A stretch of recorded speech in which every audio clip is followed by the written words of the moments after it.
Yeah, some verses really get you. Check this one out.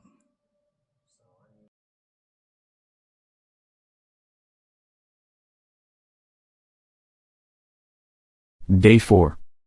Meditate on the right things. Your thought life shapes your emotional life. What you think about day in and day out will eventually affect what you feel, how you act, and even how you relate to God. That's why Paul gives us this powerful filter in Philippians 4:8, ESV. Finally, brothers, whatever is true, whatever is honorable, whatever is just, whatever is pure, whatever is lovely, whatever is commendable, if there is any excellence, if there is anything worthy of praise, think about these things. Why? Because anxiety often flows from meditating on the wrong things like fear, failure, and future what-ifs. It can also come from what we feed our minds with every day. We live in a world of constant input. Endless scrolls, videos, ads, opinions, entertainment. Addiction to media, social media, and pornography is often driven by a desire to numb anxiety. For many, especially those raised in a phone-based world, endless scrolling has become a form of emotional avoidance.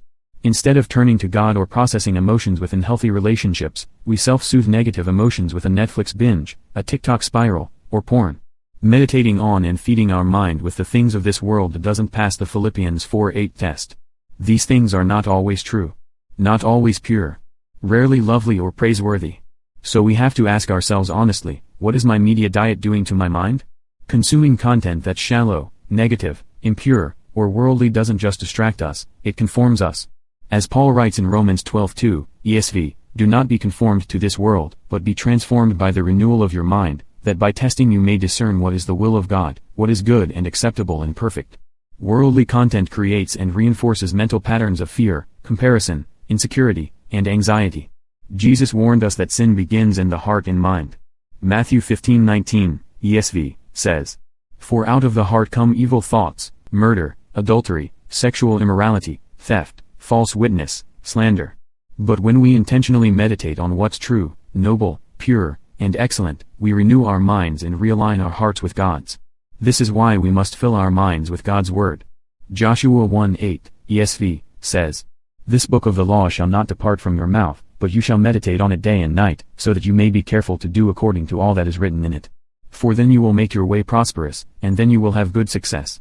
Biblical meditation isn't emptying your mind. It's filling it with God's truth. It means to dwell on and repeat, to let it sink deep. Not just skim across your mind. You can't always control what thoughts enter your mind. But you can choose which ones get to stay. Reflection questions.